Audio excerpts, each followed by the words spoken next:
Hey everybody, HomeSliceHenry here, and in today's video we're taking a look at a brand new Shadow Pokemon in the world of Pokemon Go, Shadow Haunter. Shadow Haunter is a Poison and Ghost type Pokemon with the moveset of Shadow Claw, and for the charge moves, I decided to run Shadow Punch and Shadow Ball. So I am running a Mono Ghost moveset. I'm running it as the closer. I have Wigglytuff on the lead, Jellicent as the save switch, to hopefully bait out the opponent's best response to a Ghost type, and then hoping to sweep with the Shadow Haunter in the back. So without further ado, let's hop into the matches, and let's test out Shadow Haunter in the Halloween Cup.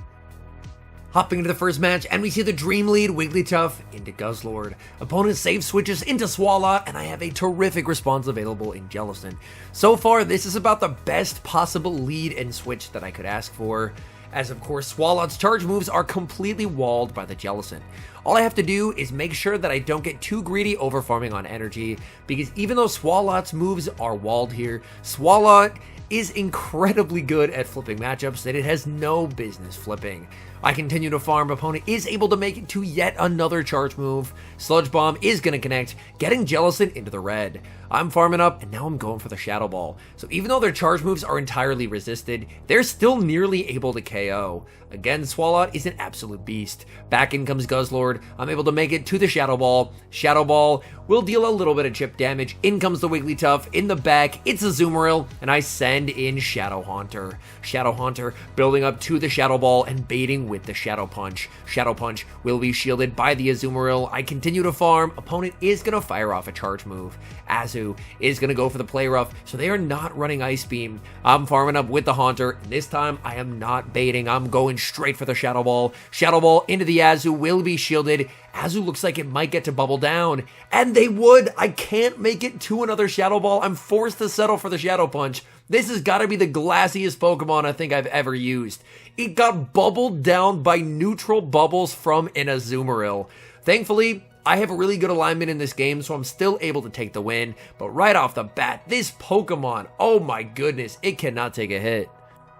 Wigglytuff sees another good lead in the next match as it leads into Runerigus. Part of why I did want to run Wigglytuff compared to other Charmers is the normal sub-typing. There are a lot of ghosts in the meta, so I feel like Wigglytuff has the potential to be a pretty interesting core breaker. Opponent is able to make it to 2 Sand Tombs before I'm able to make it to the Disarming Voice. The fact that they're staying in such a negative matchup does make me think they're probably weak to Wigglytuff somewhere in the back. So after I get the KO, I'm going to look to pit it. I send in Jellicent, opponent now going to send in Mandibuzz, and this is what they were trying to hide in the back. If I didn't pivot out and save the Wigglytuff, I would have just gotten swept by the Mandibuzz, but since I checked in the back, now I'm in a pretty good spot to win this game. The one thing I will say is, I feel like Wigglytuff performed quite well, but I felt like Jellicent was definitely an underperformer on this team on the save switch. I just don't think it's a very good save switch. In hindsight, as you can see in this particular battle, it ended up working out, but in the long run, I just don't think it's very good on the save switch, as it does get hard-walled by quite a few things. I'm able to make it to the 1 HP Surf as the opponent tries to go for the farm down. Surf will get the KO, and these poison jabs from Tentacruel are going to be heavily resisted by the Shadow Haunter, and the opponent concedes the match. We see similar leads in the next match, Wigglytuff into Palisand. But the big difference is Palisand does way better into Wigglytuff, so I am actually going to save switch into the Jellicent. Opponent only throws 6 mud shots here, so this is not enough for a Shadow Ball. It is just the Scorching Sands, so I'm going to let that through. But then it becomes very apparent that that was my opponent's goal. They wanted me to no-shield the Scorching Sands, understanding that it wasn't enough for the Shadow Ball, so now they can just bring in Toxapex, and Toxapex can actually keep switch. Toxapex is going to be only hitting for resisted damage here, but since I already took enough damage from the Scorching Sands, Toxapex can actually do okay here. I'm going to fire off the Shadow Ball. Toxapex, being the absolute bulky Pokemon that it is able to withstand that damage. I'm going to send in the Shadow Haunter, looking for the 1 shield farm down. Unfortunately, I do not get my fast move through. I do get denied my fast move, which is a bit unfortunate, as that does mean I'm going to take 1 extra poison jab of damage onto the Haunter. Let's see, are they going to be sending in the Palisand? No, they're not. They're going to send in a Carbink, and this team is very, very weak to Carbink. That is one of the unfortunate things about trying to build around a spicier Mon like Shadow Haunter, is oftentimes you're going to have meta weaknesses, and in this case, this team is super weak to Carbink. That Shadow Ball does massive damage though. I'm going to send in the Wigglytuff. Opponent now going to respond with Palisand. Palisand going for the Scorching Sands. I can tank a Scorching Sands. I'm going to let that through. Scorching Sands does get the attack drop, and that's extremely unfortunate for me. I'm not going to be able to farm down. I'm firing off Disarming Voice. Disarming Voice will be shielded. Opponent is going to make it to a charge move with the Palisand. I'm forced to burn the final shield, and that is probably going to mean game over here as my opponent has a move on the Carbink. The question is, this is going to now be a race between Shadow Claw and Rock Throw. Shadow Haunter will get farmed down, and we lose the game. The Wigglytuff lead continues to pay dividends, as this time I'm leading into a Jellicent. Jellicent farming up, and they're going to be firing off the Surf. They are one short of the back-to-back. I can tank the Surf no problem and continue to farm.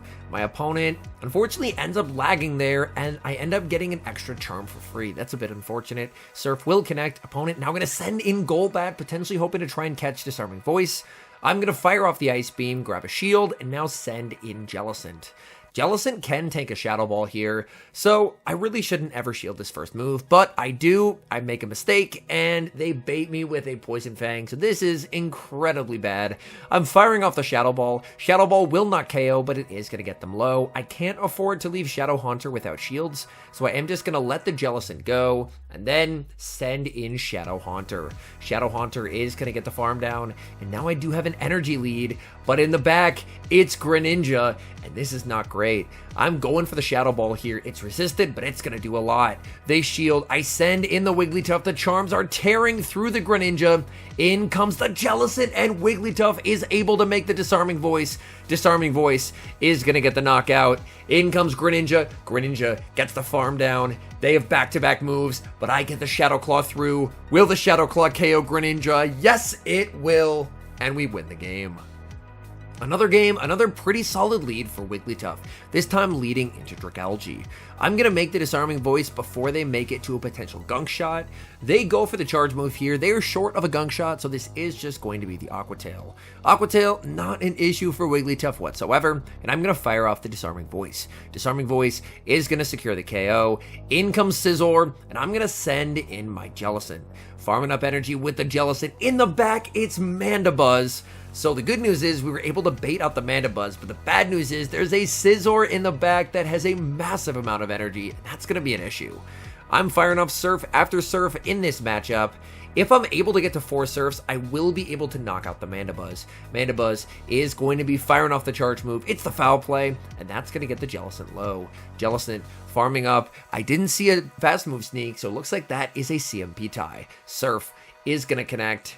So I'm going to be sending in the Wigglytuff, but the switch timer should be up for the opponent here. I'm going to send in the Wigglytuff. Switch timer is up. In comes the Scizor, and Scizor has so much banked energy. My only hope is to go for a farm down. Let's go, Haunter. Haunter looking for the farm down. The question is, do they have the back-to-back, or are they one off? Night Slash is shielded. They have the back-to-back. That's very unfortunate. This Night Slash will KO. Opponent gets the boost, and the boosted Bullet Punch is going to register, and that is going to guarantee that I'm in Aerial Ace range, and unfortunately, we do lose that game. Picking up not a great lead in the next match, Wigglytuff into a Azumarill. I'm going to save switch into Jellicent, and my opponent sends in Shadow Venusaur, and this has gone off the rails quickly. I go for the Shadow Ball. My opponent is going to commit the shield. Opponent is going to massively overfarm with the Venusaur, and this is not good. I am core broken by the Venusaur. I'm going to send in Haunter. Shadow on Shadow, this Frenzy Plant probably just straight up one-shots, so I am going to commit the shield even though it's resisted. Again, Shadow Haunter is just absurdly frail. I'm going to fire off the Shadow Punch here on the CMP tie. The good news is Shadow Haunter is basically winning CMP over everything. In comes Azumarill. Azumarill is firing off the charge move, and I will commit a shield here as the Haunter. Play Rough is resisted, but that would still definitely KO. I'm firing off the Shadow Ball into the Azu. Let's see. Opponent lets it go. That does massive damage. I get the farm down in the back. Oh no, it's a Toxapex. I farm up past the Shadow Ball, and I'm baiting with the Shadow Punch. Shadow Punch will be shielded by the opponent. Shadow Haunter able to make it to the last second Shadow Ball. Let's see the damage. Shadow Ball gets them low. Now I have to send in the Wigglytuff and hope Can I live the Sludge Wave? Sludge Wave, Wigglytuff barely survives, the Poison Jab KOs, and it ends in a tie. Great lead in the next match, Wigglytuff into Greninja. Opponent is going to send in Drapion, and they did not build up enough energy for a Sludge Bomb, so I can safely no-shield. The awkward thing is that the Dark Poisons are a pretty big core breaker for this team. As I mentioned earlier, this is a team that has so many core breakers. I'm just going to stay in with the Wigglytuff. Wigglytuff is going to go for the Disarming Voice. Disarming Voice will get the KO. In comes Charge-a-Bug, and this is kind of awkward. I'm going to send in my Jellicent, but Jellicent does not have a great matchup here. Jellicent going for the Shadow Ball. Opponent is going to let that go. They don't shield the Charge-a-Bug, and maybe that gives me a chance. My opponent goes for the Discharge. Discharge is going to secure the KO, and this is going to be a bit tough. I kind of have to send in the Haunter here, and Haunter is going to take massive damage from the Charge-a-Bug. At this point, I think I just have to sack the Haunter and hope that I can charm everything down. Opponent goes for the X-Scissor, and X-Scissor does not KO. In comes Greninja, and I'm firing off this Shadow Punch. Shadow Punch. Opponent, again, no shielding, but the Greninja is going to run out of HP, and that battle ends with all 4 shields left unused. We see another Runerigus lead in the next match. Opponent save switches into a Escavalier, and I'm going to respond with Jellicent. So far, this is just looking like a bit of a rock, paper, scissors matchup where alignment is very heavily in my favor. Drill Run is going to connect. I'm farming up and going for the Shadow Ball. Shadow Ball will easily KO here. Opponent is going to let that through. Back in comes the Runerigus. I am just not at enough for a Shadow Ball here, but I do want to get some chip damage. Opponent is going to shield nevertheless. I'm farming up with the Jellicent. Opponent is going to fire off the last second charge move here. Opponent goes for a Shadow Ball, which is a bit of a surprise. Sand Tomb would have KO'd. In the back, it's Toxapex, and now I get to send in the Shadow Haunter. Haunter, of course, is going to be shielding everything here as Haunter cannot take a hit whatsoever. I continue to farm up with the Haunter, going for the Shadow Ball, and right as I do, the opponent concedes the match. We see same leads in the next match, Wigglytuff into Runerigus. Opponent save switches into Charge-a-Bug, and again, Charge-a-Bug is proving to be an issue for this team. As I mentioned, due to the many core breakers, this is not a team that I'd recommend for climbing. As I was just noticing, there's a lot of common stuff that this team really does not like to see. I'm farming up, I'm firing off the Disarming Voice, opponent will commit the shield. I'm expecting they're going to go for the X-Scissor, so I switch into the Jellicent, and I get the Hex through while catching the X-Scissor. That is quite nice, and now my opponent will fire off the Discharge. I'm going to commit the shield, and here I make a crucial mistake. I should throw one Hex and the Surf. I had lost track of my opponent's energy. And this, the threat of a Discharge, is going to force my final shield, and if you save no shields for Shadow Haunter, you're basically just going to lose. So, unfortunately, me losing count on my opponent's energy is probably going to cost me the game, because if Shadow Haunter doesn't have shields, as I mentioned, this thing is like the glassiest Pokemon I've ever seen. So, if it doesn't have shields, it's just going to lose all the time. My opponent with the perfect overfarm, knowing exactly where my energy is, they're going to go for the Sludge Wave to get the KO. I send in the Haunter to get ahead on energy. In comes the Runerigus. I'm firing off the Shadow Punch, and look at Haunter's HP just getting absolutely shredded. I send in the Wigglytuff. My only hope is that I can make it to a Disarming Voice. Opponent is going to be firing off the Sand Tomb here. My defense is now lowered. Opponent gets the Shadow Claw down. I die just short of the Disarming Voice, and I resign the match. Hopping into the final match, we have Wigglytuff into Guzzlord. Opponent save switches into Scizor, and I'm going to respond with Jellicent. Opponent actually ends up throwing on alignment, which is very, very helpful for me, as it gives me an entire Hex for free. This is a very interesting matchup where, of course, they're hitting for super effective damage with the Night Slash, but the Bullet Punches really don't do a lot. My opponent is going to farm up, firing off a Night Slash, and I will commit a shield. And then I can pretty safely throw one Hex and go for the Surf. So to make sure that I'm trying to throw in good timing here, Surf will be shielded my opponent, trying to make a play for Switch, and they're going to fire off their energy just before I make it to my next Surf. I will commit the shield. I decide to wait a turn and undertap there, just so my opponent is not able to switch out and catch onto the Guzzlord. Opponent sends back in the Guzzlord.